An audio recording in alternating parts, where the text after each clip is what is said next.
Hola, muy buenas tardes a todos. Espero que estéis bien y las penurias de este mundo todavía no hayan minado vuestro ánimo y vuestra voluntad. Me gustaría en este vídeo opinar sobre una controversia que hoy en día se encuentra en poca mente de muchos. A estas alturas, una buena parte de la sociedad ha coincidido en la necesidad de tomar acciones para hacer una firme oposición a ciertas medidas que los gobiernos nos imponen, o a ciertas situaciones que no son abordadas de forma adecuada. Los ejemplos son numerosos: corrupción, recortes sociales, mecanismos democráticos insuficientes, etcétera. Aunque no existe realmente un consenso de mínimos, sí que es fácil estar de acuerdo en muchos puntos, por no decir la mayoría. En cambio, el debate se centra ahora más en los medios para conseguir dichas metas que en las metas en sí mismas. Estos medios básicamente pueden dividirse en dos, que son lucha violenta o lucha no violenta. Por supuesto, yo defiendo ampliamente la lucha no violenta.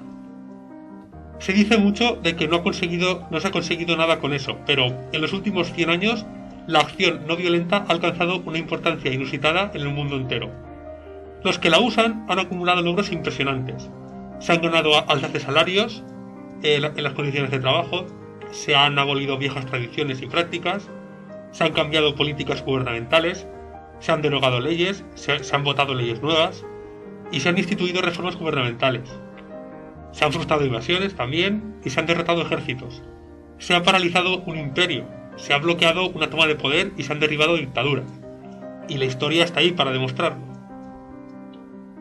La lucha no violenta requiere planificación, unidad, compromiso, paciencia, consistencia, organización y, sobre todo, tiempo. Pero yo creo que es vital, si queremos sostener que los objetivos son justos, no perder la legitimidad, que es muy importante, conseguir apoyo social y lograr un cambio más progresivo y estable. En cambio, yo creo que la violencia es más impulsiva, fácil de iniciar pero difícil de sostener, provoca cambios rápidos pero inestables y se basa más en el dominio mediante el miedo más que en convencer al contrario. Debemos recordar que el ejercicio del poder del gobernante requiere el consentimiento del gobernado, quien, al retirar dicho consentimiento, puede controlar y hasta destruir el poder del gobernante.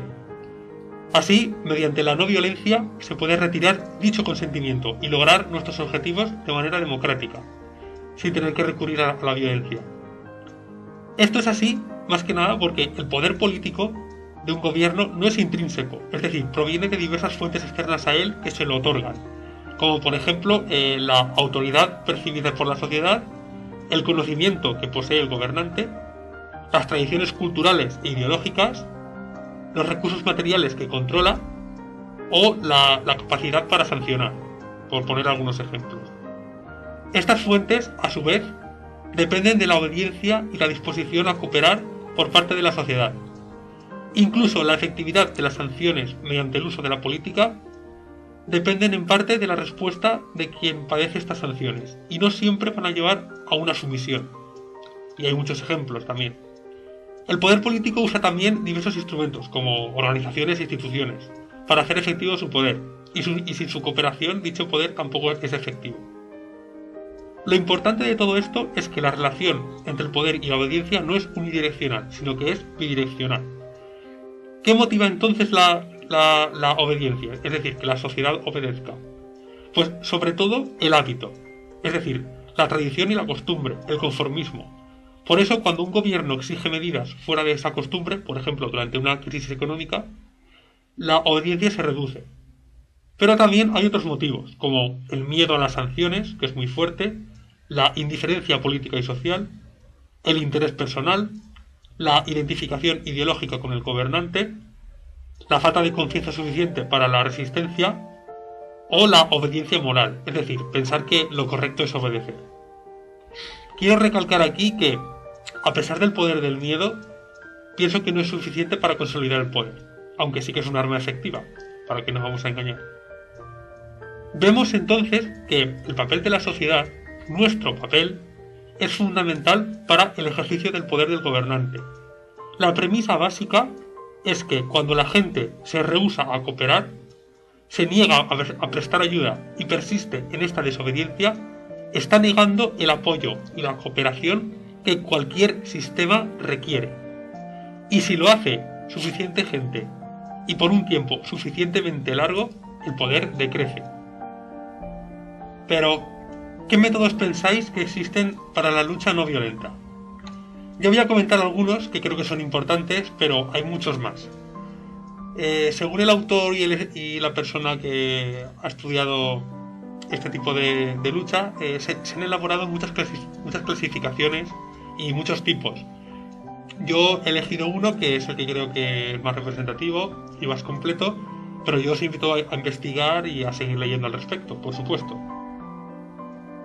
Por un lado tenemos, por ejemplo, lo que se conoce como acciones simbólicas de protesta y persuasión, que engloba, por ejemplo, declaraciones formales como discursos públicos, recogida de firmas, etc.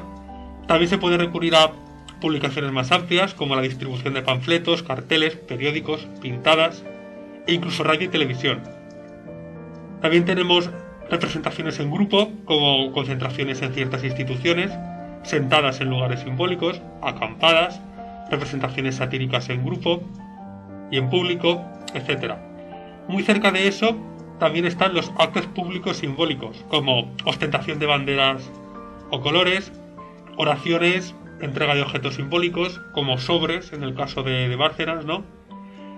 Desnudos protesta, que se utiliza mucho en Rusia, autodestrucción de la propiedad, como la quema de banderas o de fotografías, que se ve mucho en Cataluña, ¿no?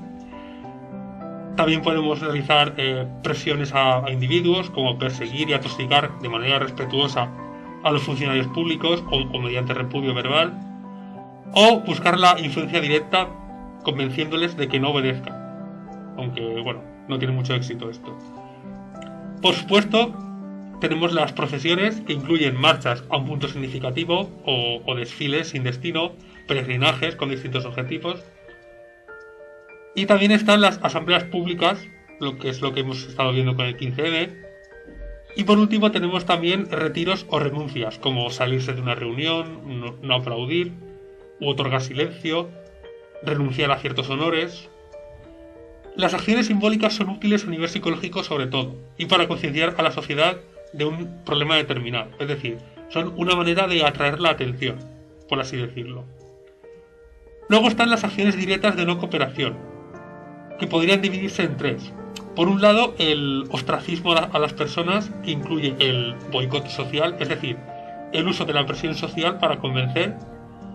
Por otro lado, tenemos la no cooperación con eventos sociales, costumbres e instituciones, entre las que tenemos la suspensión de actividades sociales, boicot a eventos sociales, huelgas estudiantiles, desobediencia social, que consiste en desobedecer reglas o costumbres sociales de instituciones no gubernamentales, o incluso dimisiones en personas o en bloque. En fin, en el último grupo tenemos acciones enmarcadas en lo que se conoce como retiro del sistema social, que incluye desde quedarse en casa, pasando por la no cooperación total, la fuga de trabajadores, refugios en lugares inviolables como las embajadas, que es lo que hizo de hecho Julian Assange, hasta llegando a la desaparición colectiva de la población de manera temporal o la migración permanente. Sin embargo, mis preferidos, sin lugar a duda, dentro de este grupo, son los métodos de no cooperación económica y política. Los primeros hablan de boicot económico, que consiste en no comprar determinados productos o a determinadas empresas o a partes de empresas, o consumos mínimos, huelgas de consumo. Y también tenemos huelgas, ya sean temporales o limitadas, globales o de determinadas industrias o sectores, por renuncias, por sectores de una empresa, absentismos pactados. Hay muchas formas de hacerlo. Los segundos, los métodos de no cooperación política, incluye el rechazo a la autoridad, de negarse a colaborar con el gobierno y las instituciones, desobediencia civil de leyes específicas, como el copago en Madrid y Barcelona, negarse a disolver una concentración.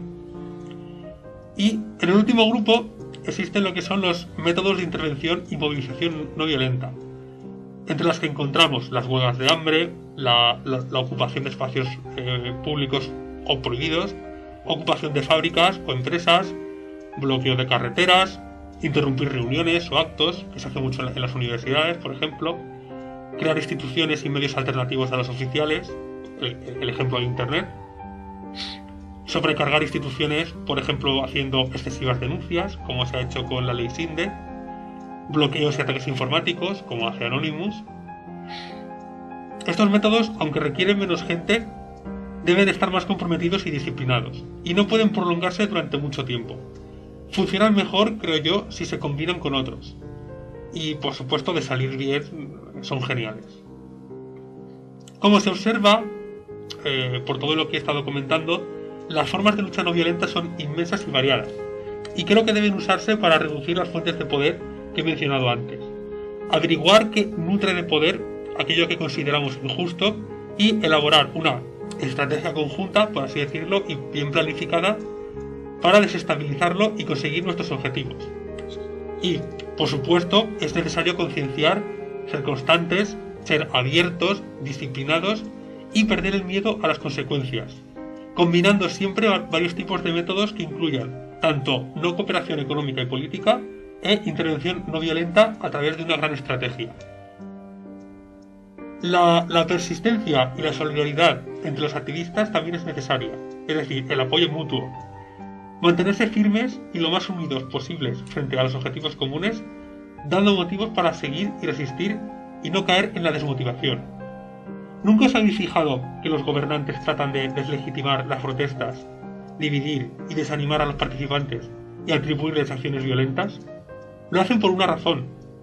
A los gobernantes les interesa que un movimiento social sea violento, y siempre tratarán de criminalizarlo en este sentido. Otra de las razones por las cuales yo estoy totalmente en contra de la violencia. Es por todo esto, por lo que yo argumento, que debemos insistir en la lucha no violenta. Tenemos los medios, los motivos, la capacidad y los recursos para ello, y poco a poco vamos consiguiendo objetivos, pequeños aún, es verdad, pero ubicados en el buen camino. Entiendo que el odio y la desesperación están impacientando a muchos, pero los cambios no se consiguen de un día para otro. Yo creo que si no decaemos y nos mantenemos firmes, no habrá nada que se nos escape. Los que nos agreden, echan de nuestras casas, nos sumen en la pobreza y usan la violencia son ellos. Son sus métodos, no los nuestros. Y creo que esto no debemos olvidarlo nunca. En fin, un saludo muy grande a todos y espero que os haya gustado el vídeo. Os animo a comentar y a seguir debatiendo todo esto, porque al fin y al cabo es lo que nos enriquece. Nos vemos.